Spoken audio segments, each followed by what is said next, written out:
All right. Well, this is Rules of the Game podcast. You're listening to Butch Porter. I'm your illustrious host. And on the line today with us is Randy Lios from the great state of California. How you doing, Randy? I'm doing great. How you doing, Butch? You know, I can't complain. It wouldn't help. Nobody wants to hear it, right? Well, we'll listen for a little bit, but cut you off eventually. I do say that a lot. Like, people ask me how to do it. I say, I can't complain, wouldn't help. And then I start complaining, right? That's what happens after that is I start complaining. So I shouldn't, though. I'm blessed. So it's an East Coast, left coast. We should have worn our,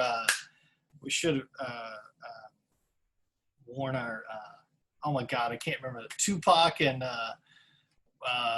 Biggie Smalls, or whatever the guy's name was. Yeah, the rivalry. Yeah, man. Well, I'm from the East Coast, actually, originally.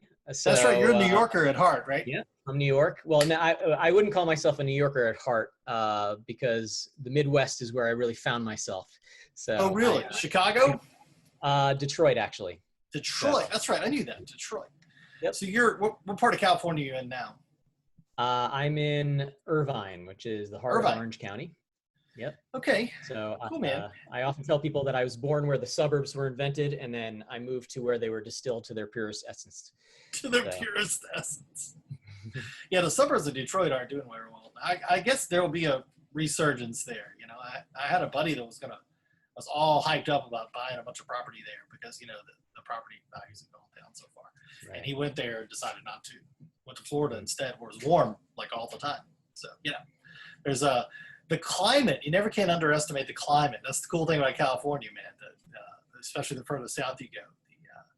It is. The climate it's is lovely to die here for. All the time, but we use a lot of water to live in a place that's this nice. That's right. That's right. And well, look, I can tell now if you're watching the video, you can see Randy's background, Braver Angels. Now, it used to be called Better Angels. When I learned about it, it was called Better Angels, and you recently changed your name. You want to explain to me why you changed your name? Because it kind of rolled off the tongue, Better Angels, a lot more easily than Braver Angels. It requires more like mouth muscles to say Braver Angels. Do you know why they changed the name, or did you just nod and smile? I was actually part of the discussions, and we deliberated long and hard about the course of action. Sure. And it was a conflict with another nonprofit organization, and they, we didn't want there to be confusion going forward. Sure. So while our work has been inspired by the words of Abraham Lincoln and appeals to the better angels of our nature, and also we actually have an initiative now called With Malice Towards None. So we really put a lot of stock in the words of President Lincoln and the example that he set. Obviously his team of rivals was a very diverse group of people who had very stark ideological differences. Sure. And my favorite quote from Lincoln is, "I don't like that man. I must get to know him better," which is really, it's really all about the more you get to know someone, especially someone who you have those deep differences with, the more that you understand them and come to appreciate them. And I think that's what we need to do as a nation, and as left and right, red, blue, all of these distinctions that we draw. We really need to understand one another better. So, sorry, I've got a little off track with that's all right. So talk to me real quick, because I want to have a conversation about that's what this is. Yeah. But talk to me a little bit more about what Better Angels' purpose is, what it's about. Right. So we did change our name to Braver Angels, which reflects. Sorry, Braver Angels. Yeah, no worries. Still stuck on my brain, man. It reflects the courage that we think is required for the conversations that are so necessary, so vital to the health of our country. But people avoid those conversations because they know that they can degenerate very easily into, a big fight. So no, say it ain't so, Randy. Now, none of your conversations ever devolved, right? No, of course not, because I'm perfect. I use our skills so well. I never have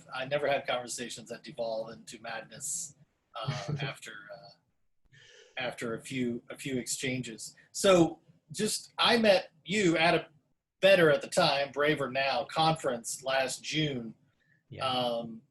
And I got involved about a year prior, and I hosted a workshop.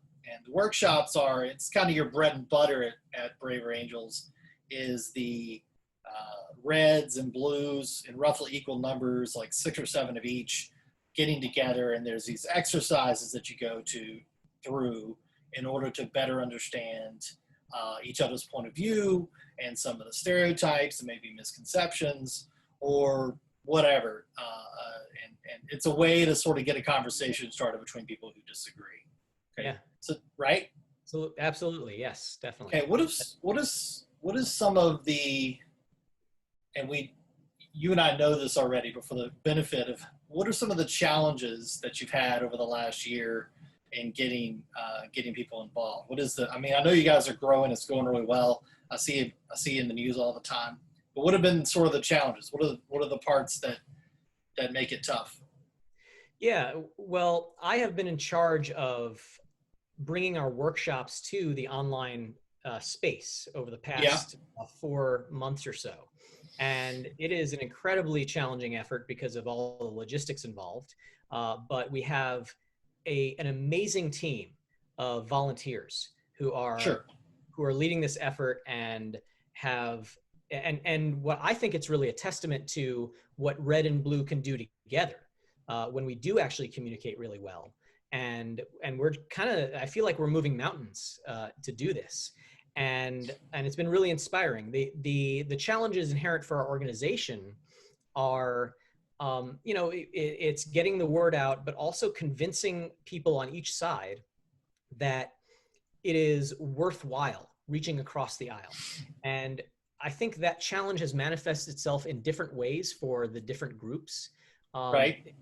The more left-leaning, Democratic, blue people who lean that way tend to they tend to come find us and say, hey, I want to understand the other side better, and I want to have these conversations. How can I do that?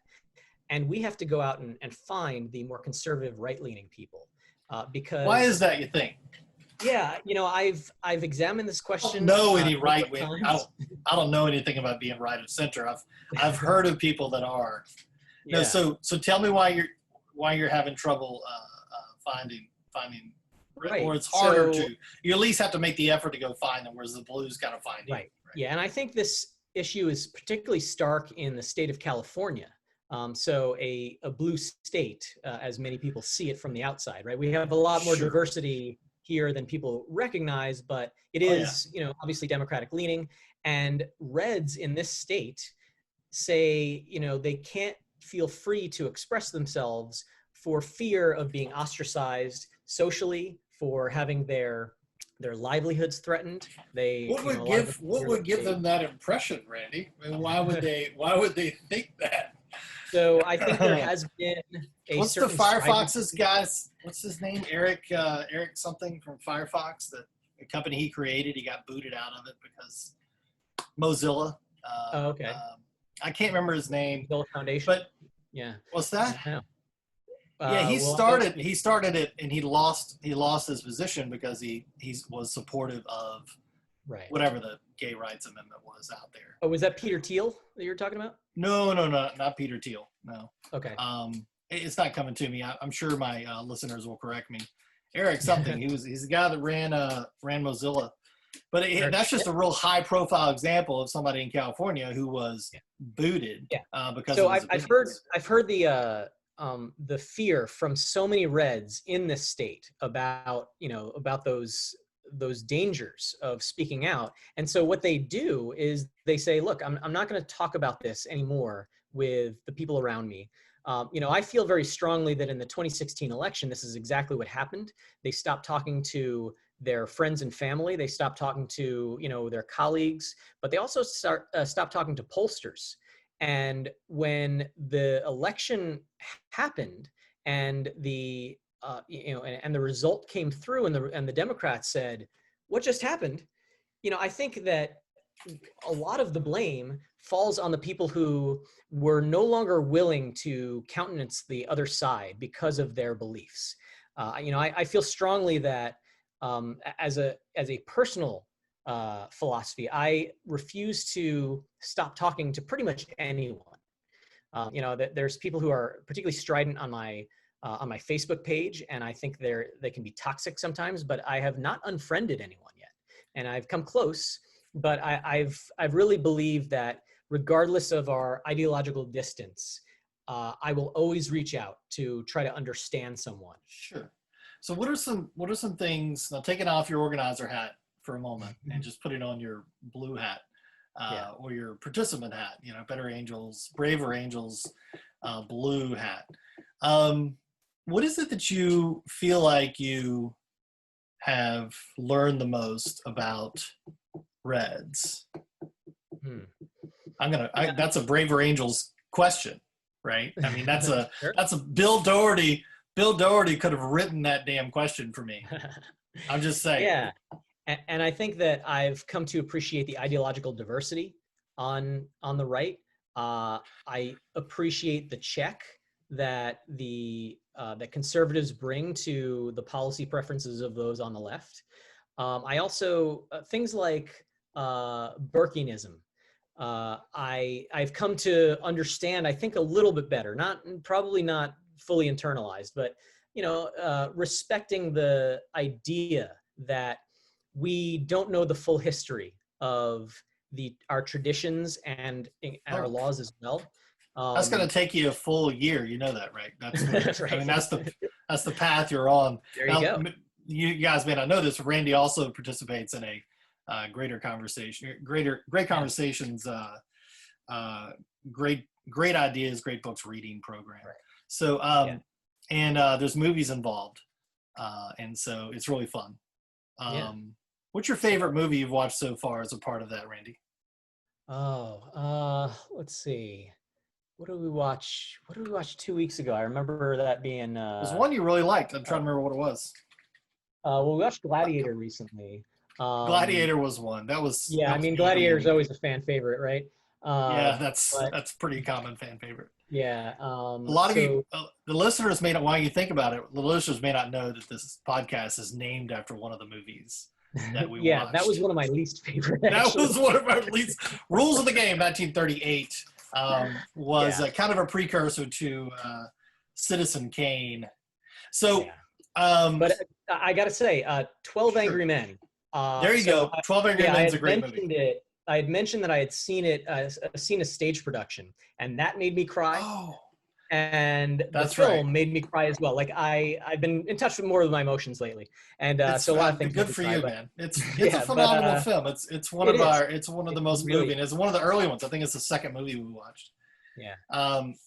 Plato. It was Plato had one of the books was about justice. So, what do you so you've learned? Okay, you were telling me what you've learned from Reds, right? So I think I interrupted. Yeah.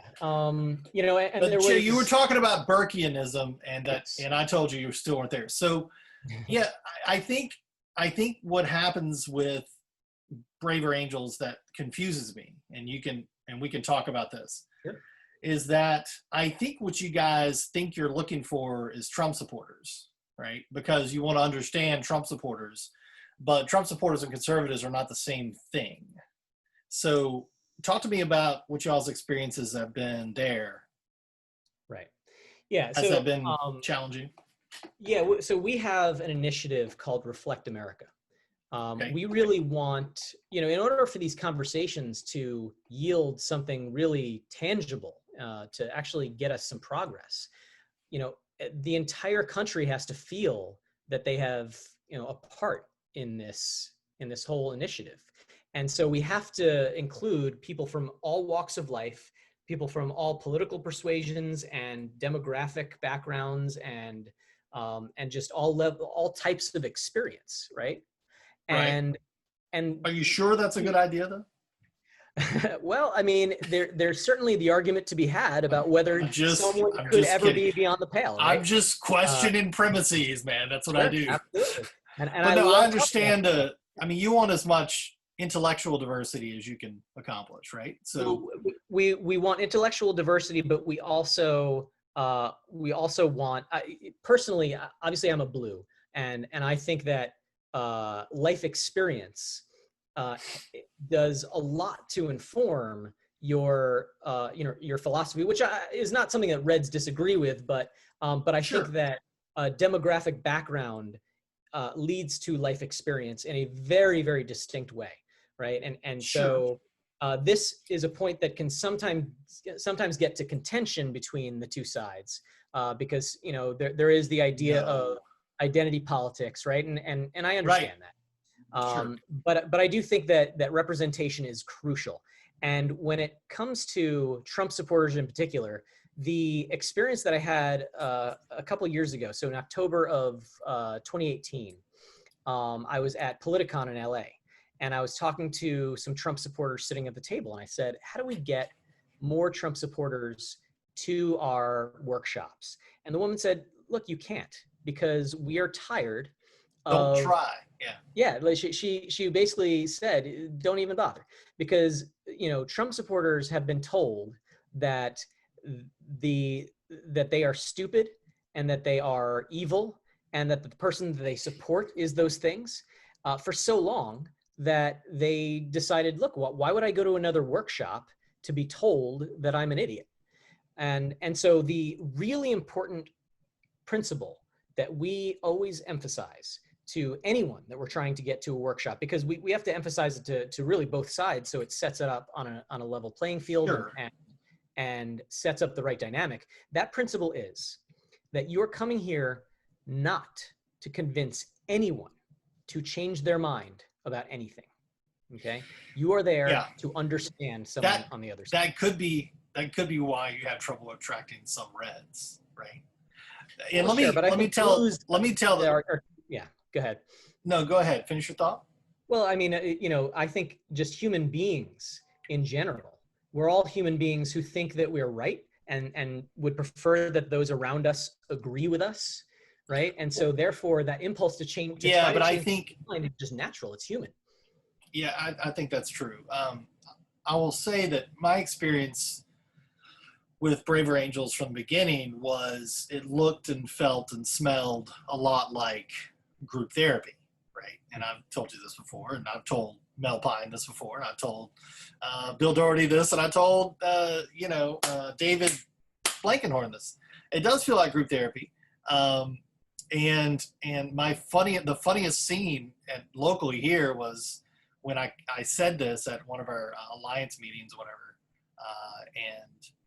and I whipped out the foreign press. French. It was a French correspondent that talked about one of y'all's workshops, and it said group therapy, and I'm like, Mel, I mean, I don't know a lot of French, but I'm pretty sure that translates as group therapy. That's what they thought it was group therapy, and the people that plan and Bill Doherty is a therapist by trade. I mean, there's a lot of that there, and so when I went to the conference, I went in thinking. And this kind of connects to one of your earlier points. Connects to something, I promise. So that's not always true. But I went in thinking, this is group therapy for blues, right?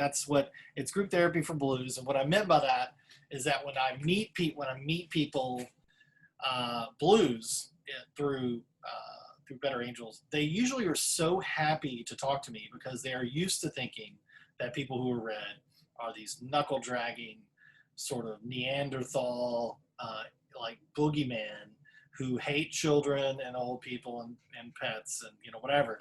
And we want everyone to die unless they're saved first or something, right? And so, but the point is that when I left the conference, I came to the conclusion that it was group therapy for Reds and Blues, because I think Reds. Now, I don't have this problem because I talk to anybody who will listen to me, and I'm not shy. And if they cancel me, they cancel me. I'll go on and I'll do something else. But I think a lot of Reds, to your point, are very reticent about, and I don't think that's got any better over the last 3 months. to be honest. The whole cancel culture thing has been escalated, not died down. So, but I think they are afraid of going and spending half their Saturday, or more than half their Saturday, being told that they're racist, bigot, homophobes. So what I got from the conference was that the Reds could speak and say what was on their mind, and not and they weren't going to get called. And I think it was good for them as well. The problem is, I think, is after the fact, after they've you've gone through the sort of the initial sort of, we're going to get along and treat each other as humans and create friendships and all that. I think it's the part past that where do you lose Reds quicker than you lose Blues, or does it matter? Do you know those numbers, like from a retention standpoint? Does that? Right. I don't know those numbers offhand, but I do have. I was curious. I do have a sense for it. Okay. So I think in general, we have a pretty good track record of retaining Reds and Blues at about equal rates. Now, there's an exception for that. Okay. When people, this is my limited perspective. Okay. Okay. Sure. And I think that when there are Blues involved who turn it into something where they want to do events where they're instructing people about how to think and how to where to go to get their media sources and things like that. What could go wrong? Right. So I think there have been some people who have, and to be fair, I think it happens on both sides. Sure.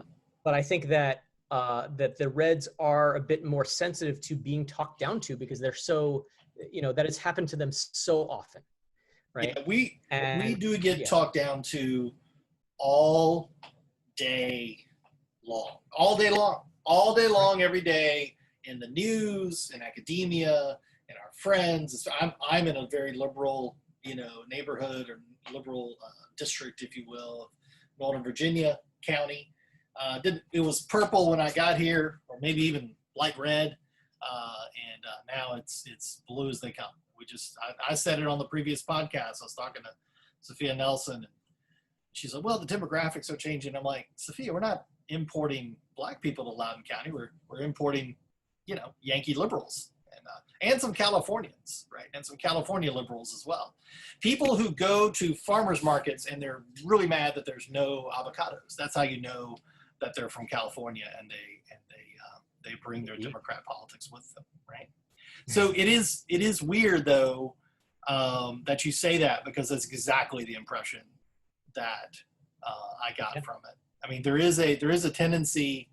The entire methodology and look and feel of it is blue.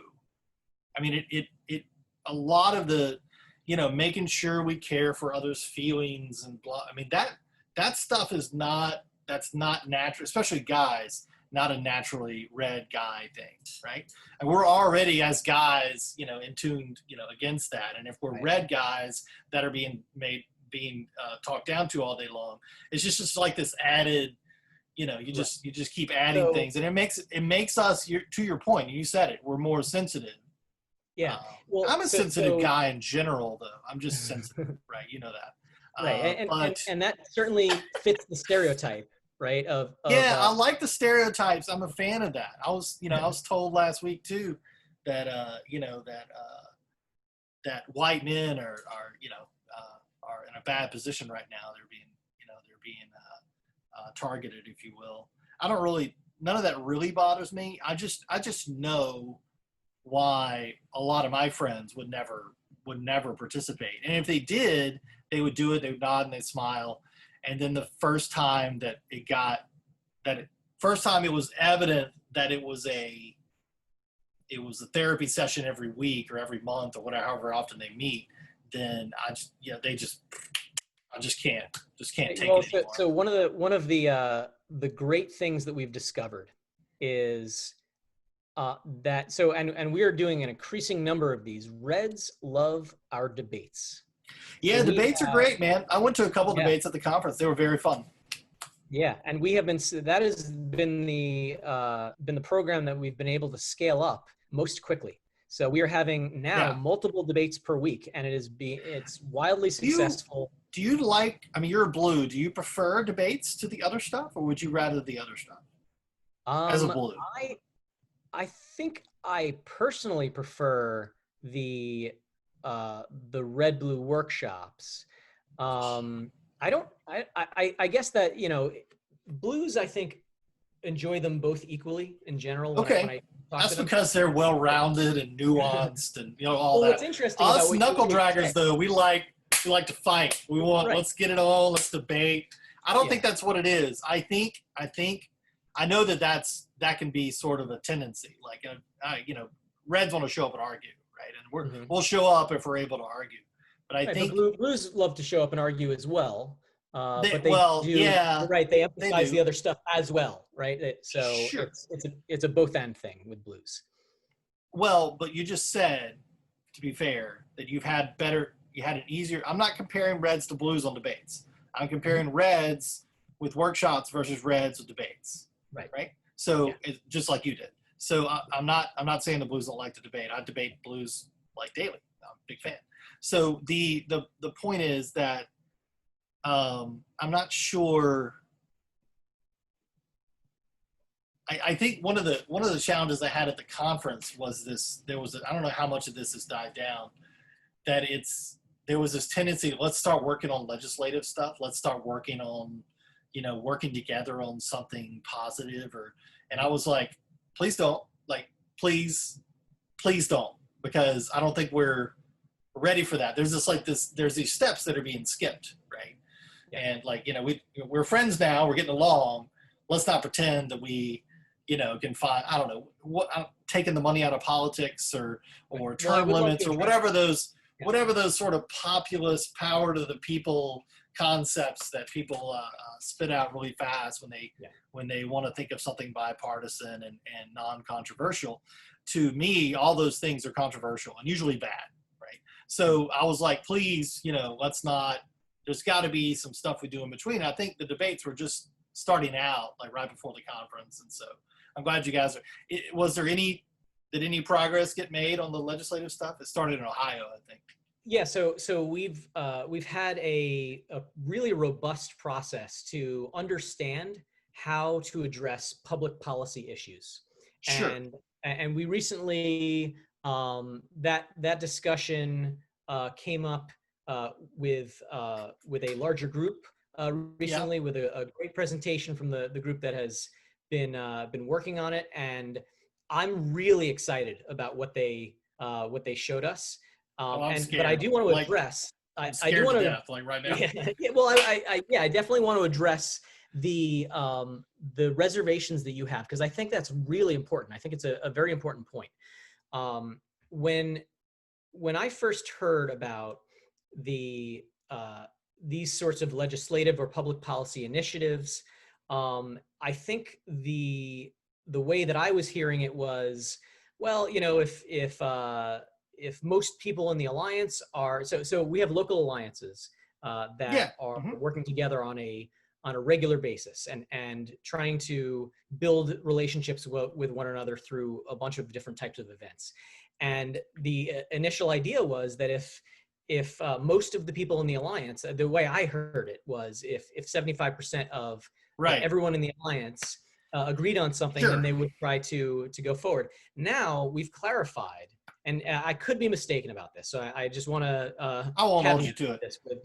But I haven't heard a lot about it, so I figured maybe it was still, you know, still deliberating over it. Yeah, I mean, we've said it has to be at least 75% of both sides, and we've started talking about, if there is, you know, 100% of one side and then just 75% of the other side, like that's a red flag, right? If there's a huge disparity, right, statistically, right, in terms of support, then you may have a problem. So so we really have to be aware of that. But I want to address the process that leads up to all of this, because what's super important, the steps that you cannot skip, is it stems from the idea that I expressed earlier about we are not here to change one another's minds, right? And the idea that you can get to a point where you can really start talking policy and actually make any progress whatsoever before, let's be honest, months of work together is just a pipe dream. Yeah, it's insane, right? I mean, it's and what it does for me is it cheapens it, right? I mean, if the purpose is to depolarize, solving problems. I've told you, I think, what my simple definition of the difference between liberals and conservatives is, right? You've heard this? Probably, but please re-enlighten me. For the sake of our listeners, I'm going to tell you again. See, liberals love solutions, right? And conservatives are always looking at trade-offs. So what often it looks like is that liberals are solution-minded and conservatives don't care about solutions, but we do. We just don't believe they exist. We believe that every time you try to solve a problem, you're usually causing another one. So you have to look at trade-offs, and you have to be, cautious, right? Or prudent would be the term. But I've always stuck by it. So as soon as I hear someone say, "Well, we're going to work on solutions to problems," I'm like, no, just whatever. If that involves the government doing something, then please don't, right? I mean, just don't try to solve any problems. Let's talk about, I mean, you're right though. It takes time and it has to be very local. I think the issue that came up really fast was this, it was something about, taking the out-of-state money out of Ohio politics or something like that. Mm-hmm. And so to me, that sort of thing gets really shady from a First Amendment standpoint. I have problems with it on the get-go. So I think if maybe they'd started with, hey, we want to eliminate the meals tax in our local town or whatever, then yeah, I'd be all for it. By the way, I'm all about eliminating the meals tax in my local town right here in Leesburg. I'm all for it. I think now's the time to do that, Leesburg, eliminate the meals tax and help these restaurants get off their feet after COVID. So I do think though that the challenge with Reds is a real one, in that the way that we approach, just in general, the way that we want to approach everything can be very different. But let me ask you something on kind of to a previous point. How many Reds do you think you've had conversations with over the last, I don't know, how long have you been with Braver Angels? I've been with Braver Angels for a year and a half, 3 years. 3 years, okay. Yeah, so I actually joined in early 2017. Okay, became pretty a early trained on. moderator later that year. So I remember, an email came to me about then here, but I missed it, and I didn't catch it, I think, until the later 2017, maybe 18, when I finally got involved. But how many conversations with Reds total, if you had to guess, just ballpark? So are we talking about just I'm not talking about workshops. I'm talking about just conversations, just one-on-one conversations with Reds, talking about, whatever issues. Talking about our politics directly? Sure, yeah. I mean, I guess you could, you could talk about other things. I mean, it's legal, right? Right. Well, we definitely talk about the organization's philosophy a lot more than we talk about our politics directly. Yeah, okay, but you know what I mean though, like conversations with Reds about, well, actually no, total, like how many different Reds do you think you've met or had a conversation with, regardless of what it's about, over the last couple of years? Oh man. I mean, 3 years, sorry. Probably close to 100. Okay. Well, that's more than many blues that are in blue states, right? Absolutely. I mean, a lot of times. So all that by itself, I think, is valuable, right? The fact that you have humanized and connected with 100 Reds. How many of them voted for Trump, if you had to guess? Yeah, that's a great question. I would say. What percentage? You don't know how many, but of the ones you know. I'm trying to come up with a ratio. I mean, I would say probably most of them. Okay. like some of my strongest relationships in Braver Angels are actually with Reds. So Yeah. We're really easy to get along with in general. Just saying. I mean, Once you get to know us, I've had amazing relationships, and I have, so it's interesting. Some of them have surprised me, right? And that's just my blue bias, right? So sure. I can think of a few people in particular who I would not have expected to be supporters of this president, and they are. And I have I have deep respect for these people. And so, that fact alone, moves the needle in a significant way. Sure. No, it absolutely does. No, I think that's great. I was curious because I had a conversation with somebody, I can't remember, one of your leaders way back when I was more involved in local stuff with Braver Angels, about the whole Trump thing. Like, in other words, where he was. Oh, I know what it was. It was when Ben Sasse came out and supported Braver Angels in some way, and I was like, great, yeah, Ben Sasse, I love Ben Sasse. And this guy was like, I mean, it won't attract any Trumpsters because they don't like Ben Sasse because Ben Sasse has been, fairly skeptical of Donald Trump in a lot of ways. Sure. He does support him when he's good, and he doesn't when he's not. And I'm a big fan. But he was like, we had this long exchange about whether it was going to help Braver Angels attract Trump supporters. I'm of the opinion that it doesn't matter whether you attract Trump supporters. I think you're better off attracting Reds, conservatives, whether they do or they do not support Trump. I think that's valuable. I think Reds in general and the conservative movement as a whole, which I consider myself at least tangentially a part of, has had a rough few years, because of Trump. I think we're finding those lines between, trying to win as a team and trying to hold to our principles. Trump has not made that easy, right? He doesn't make that. He makes that hard on an almost hourly basis from a Twitter standpoint. I recently tried to start tweeting. I hate it. It's not my thing.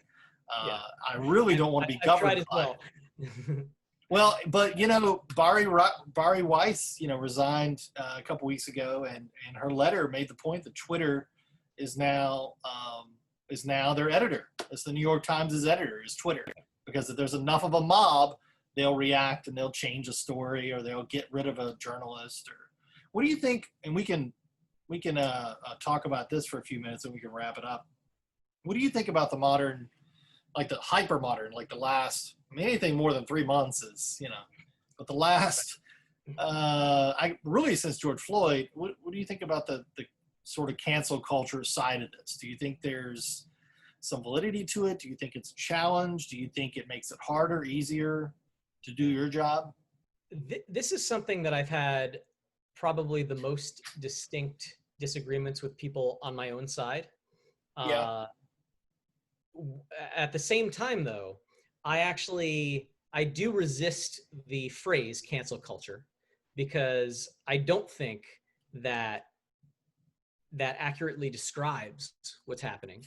Okay. I think that. What do you think accurately describes what's happening? I think that that some people are equating speech with violence and doing it in a way that is making us less resilient and basically leading to a culture of trying to protect people from that speech. But basically, but I don't think that this is a very, it's been very tough for me to think about. I gotta be honest. Is it really? Because it's one of those things. Is it easier for me because I'm red and I'm the one that's most likely going to be canceled? Because I suppose. I mean, let's be honest. Like the it's probably like the last thing that I read about it seems like the most persuasive thing, because there's such I think there's legitimate arguments on both sides. I think there's something legitimate to be said for the idea that speech can hurt people. It can cause psychological pain, which is pain nonetheless, right? We've studied that, right? Physiologically, psychological pain can Sure. actually That doesn't can, make it violence, right? But yeah. And well, but right, I think so I think the division though, and let me just make a distinction here, right? And this is really important. If you're speaking to someone with the intent, and intent matters, right? And we can talk about that a little bit. Or even without the intent to really, to really get at them or cause them pain or make them feel like a lesser person, then I mean, I understand that causes psychological pain, or it could. But I think what happens is it's not the speaker and the intent and the nastiness or the anger or hatred or any of that kind of stuff. I think what's happening is we've gone past that. We've gone to things that we disagree with, right? And things that we disagree with might make us uncomfortable.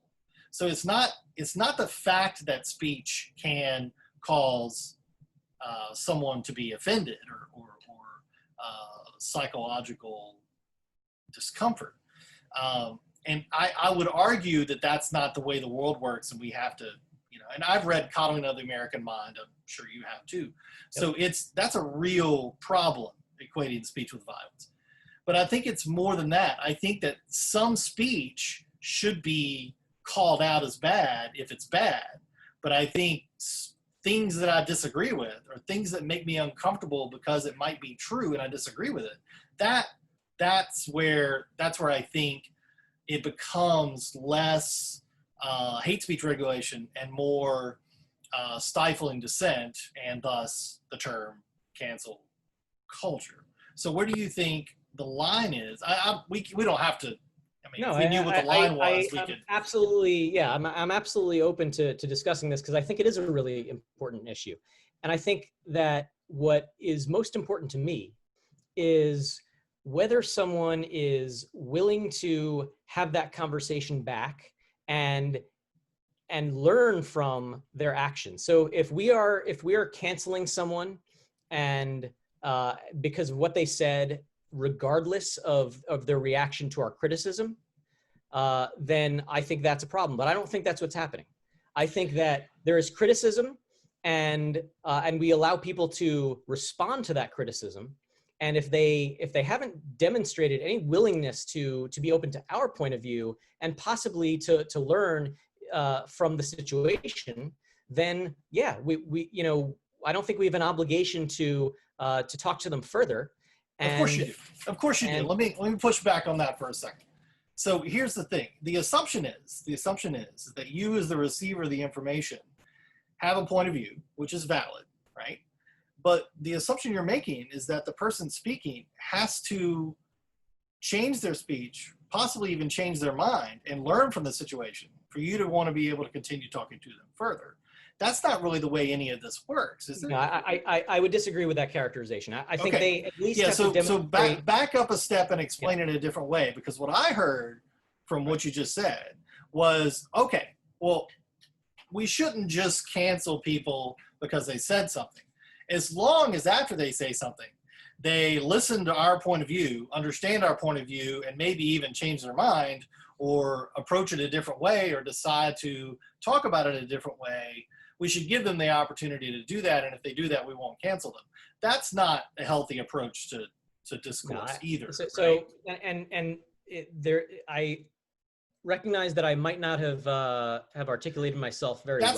That's okay. I understand. I think it's a healthy tendency to want people to know your point of view. So I'm not downing it. I'm just saying that doesn't change the challenge to me. Yes, right? But what's important is that people are willing to at least listen to your criticism.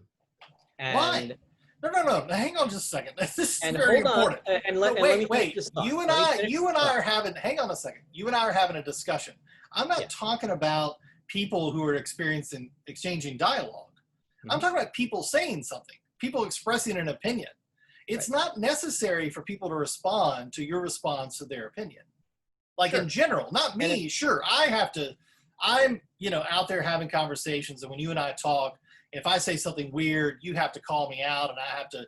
I understand that, but I'm talking some random person or even a famous person says something that, whatever, is not, something you're not comfortable with. I don't think there's necessarily a built-in obligation for them to learn from it. I think they can just say it, and you can disagree with it, and then move on. Are we not able to do that, or? Right, but yeah, go ahead. There's also no obligation for the person who is receiving that as something that is offensive or harmful to continue to buy the products of that company, right? Or continue listening, watching their TV show or reading their column or listening to their podcast or whatever. And so the way that I think it's been articulated well is when people say, just because you have the right to free speech doesn't mean you have the right to be insulated from the consequences of that speech. And so when people started boycotting Goya beans, okay, there was a big uproar that they were hurting this company because this guy said he was a Trump supporter. I get that. And maybe it is a major problem that the people who work for him are suffering as well. And I recognize that. Okay. But when you talk about, should he suffer consequences for what he said, then I think it's important to consider the people who are buying that product, or if they don't agree with him and they have their criticism leveled in a public setting, in a public way, and that he responds to it in a way that is not receptive to the concerns of those people who have leveled that criticism, then I think it is perfectly natural, it is perfectly right for the people who don't agree with his point of view to stop buying his products. If I decided not to buy or watch or listen to or participate in people I disagree with politically, I wouldn't be able to buy or do anything. So no, I disagree. I don't think, I understand somebody could say something offensive, right? I mean, say something like, racist or, really bigoted or mean or libelous or slanderous or whatever. I mean, I can see that somebody might say something that will get them in trouble, but supporting a political figure that you don't like, resulting in a boycott, I think it's childish. I really do. I think it's downright completely inane. And by the way, Goya is doing great because, conservatives love boycotts, right? We love boycotts. And I don't look, my Goya consumption has not changed at all. I am neither boycotted nor boycotted. I consume the same amount of Goya that I did before. The last thing that I'd like to say about this is, so there's a show called The Good Place. I don't know if you've watched that. It's one of our favorite philosophy shows, right? Yeah. Fantastic. And there's this one episode, you'll probably remember this, where they are discussing how the possibility of a human being actually entering heaven. And there's a glitch that basically says that nobody can enter heaven. Yeah, they figured out that like in 5,000 years, no one has entered heaven. Right. And the point that Kristen Bell, Eleanor, at that point makes. I'm sorry, this is a spoiler alert. We should have put spoiler alert ahead of those who haven't watched 4 seasons. Yeah, sorry about that. But I think, this is my favorite line of the show. She says, human life is really, really complicated. She said, there's a kind of chicken that if you eat it, it means you hate gay people. But it's delicious. And I think that encapsulates a lot of what we're talking about, right? The choices that we make to express our political leanings and our support and to, virtue signal and all this stuff is part of an incredibly complex nature of what it means to be a human being. And so, I think the disagreement we'll have to hold on to there and relish and conserve, if you will, for lack of a better term, is I don't think it's actually healthy for a free society to discriminate against people in any way based on their politics. I don't mean that you can't, and I'm not saying it should never be allowed. I think it's perfectly fine to lean towards supporting people you like and lean away from support. But to create a boycott and a Twitter mob and the sort of let's get out there and try to destroy this company because he likes Trump. I think that's more than just expressing political opinion. I think it's actually it's part of a negative. I'm sure there's a right-wing counterpart to this. We don't do a lot of boycotts because we just like to buy things. So boycotts are more healthy for us. So if you try to boycott one of ours, then we'll boycott them. But I don't participate in either of those. I don't care. I haven't gone out and bought more Goya stuff. But I do think it's possible. Let's put it to you this way. I do think that it's possible that the tendency to want to get a bunch of other people to follow you into boycotting a company because you disagree with their politics is possibly unhealthy. And I think it would probably require a longer conversation to parse that any further. I will say that, to your point, consequences for your actions are fine. And I understand that. I believe that the girl that was fired on a plane between here and South Africa shouldn't have been fired. Yeah. Was it Chris? No, Jessica. Wasn't it Jessica? Justine Sacco, I believe. Justine, that's right. Justine shouldn't have been fired. I think if you look at that in retrospect, you look at and you read the tweet and you think, well, she was trying to be funny and she wasn't, and it came across wrong. But should somebody be fired for that? And the answer is probably not. The reason she was fired was not because one person was offended. It was because the one offense became something, how should I express this? Something vile, something just mean and dehumanizing. And I think we have to be careful. We have to be careful not to cross the line between making a choice and being dehumanizing and breaking people down. I think if we're making a positive choice and we want to express ourselves, that's one thing, but trying to destroy people's lives is something else altogether. I totally agree with you.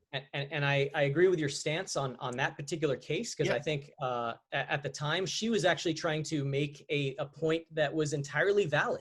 A very woke point. She was trying to be more woke than now. She did it probably, to me, it seemed obvious. Right? Okay, but here's the issue. Right. Yeah. The issue that I was trying to illustrate before, and I probably was inartful in my. That's okay.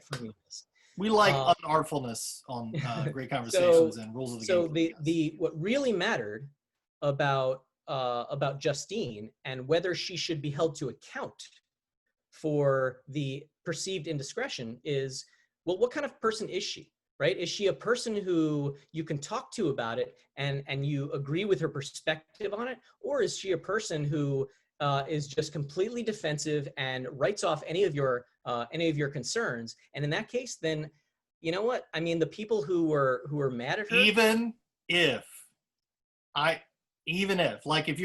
the argument is that the CEO of Goya is fair game because he doesn't agree with you. You find out that he's not actually woke. He really isn't woke. That still doesn't excuse it to me. I will say that if it turns out even that Justine was saying something off color and she shouldn't, and she wasn't as woke as we thought, she still shouldn't have her life destroyed. I just think that we should be very, very cautious.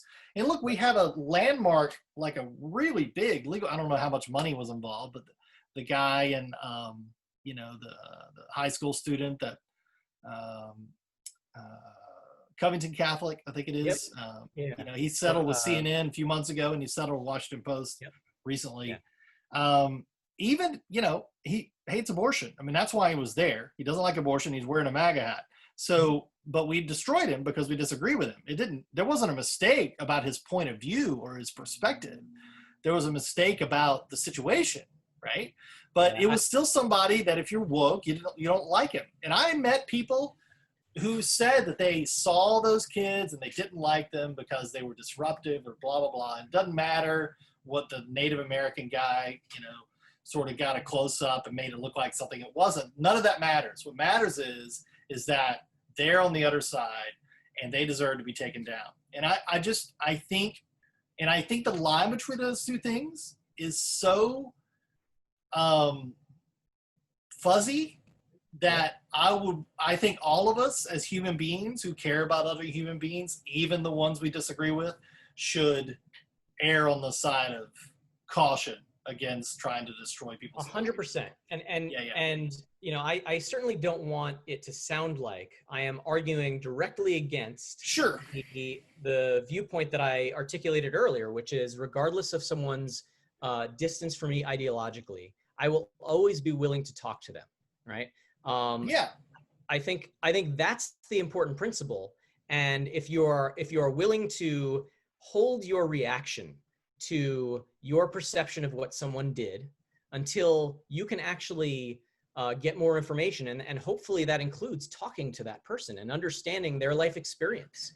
And you may not ever get a chance to talk to the Goya Prez though, or Justine Sacco. You can read what he says. You can read what he says, and right. you can decide if your money, if he's worth canceling or not. Why? No, I understand. I know what you're saying. I do. I understand that there's a second level of analysis. In other words, right? In other words, we definitely don't want to create something based on a false impression. I would just move the bar a little further and say, regardless of what our impression is, regardless of whether they are willing to discuss or whether they are responses or clarifications or to our liking, I still think we should be very cautious before we. A major principle with Braver Angels is that the phrase that I come back to so often is intellectual humility, because I think that is really, really important. And in this situation, it is, in this type of situation that we're talking about, is also really, really important. The idea that our perspective is inherently limited and that we do not understand the experiences that someone else has, and that led to their actions, their beliefs, their attitudes, is so important to always come back to. And if we have doubt that we fully understand the situation, we should always lean on that and try to get more information about it. Now, I don't think that means that we can't take any political action, against for a cause or against a political actor who we think is being unproductive, being destructive to what we believe in. But we definitely always should lean on that idea that our perspective is limited, and we need to always be asking those questions about them. Intellectual humility came up with Montaigne a few weeks ago, right? That was. Did you like Montaigne? Yes, I did. I thought you would like Montaigne. Yeah, because that principle is so important to me, and it has been so central to how I think. He was one of the first to really do that well. Kind of mastered the essay form, and part of that form done properly is exactly that. It is humility and exploring and trying to find ideas, which is what we're all about here on Rules of the Game. I really appreciate you coming on, man. I'm glad we finally got into an argument. Like, that was kind of the idea. Like, at some point, let's model, folks. This is how we actually talk about things. Did I do okay? Did I follow the rules? This was great. I think you were definitely you're always willing to hear what I had to say, and I appreciate that to no end. So hopefully I modeled the same on the other side, but I don't know. We'll see. I think that anyone who wants to meet people of the opposing political side and understand more about how they think and what they're thinking and why they're thinking it, and not only that, wants to be able to talk intelligently and civilly to a group of people, should definitely connect with Braver Angels. Right there on your screen, braverangels.org/online. And he's got the /online. That's your department, right? Yep. That's what you do. Absolutely. Well, that's cool. So, so before I let you go, Randy, you need to come up with a rule for us. Absolutely. So, it can be a rule for life. It could be a rule about conversations. It could be a rule about politics. It could be a rule about whatever you want to create a rule about. Yeah. I would say my rule is, regardless of how sure you are that you understand a situation or a person or an issue, it's always worthwhile to ask that one more question just to find out if you're possibly wrong.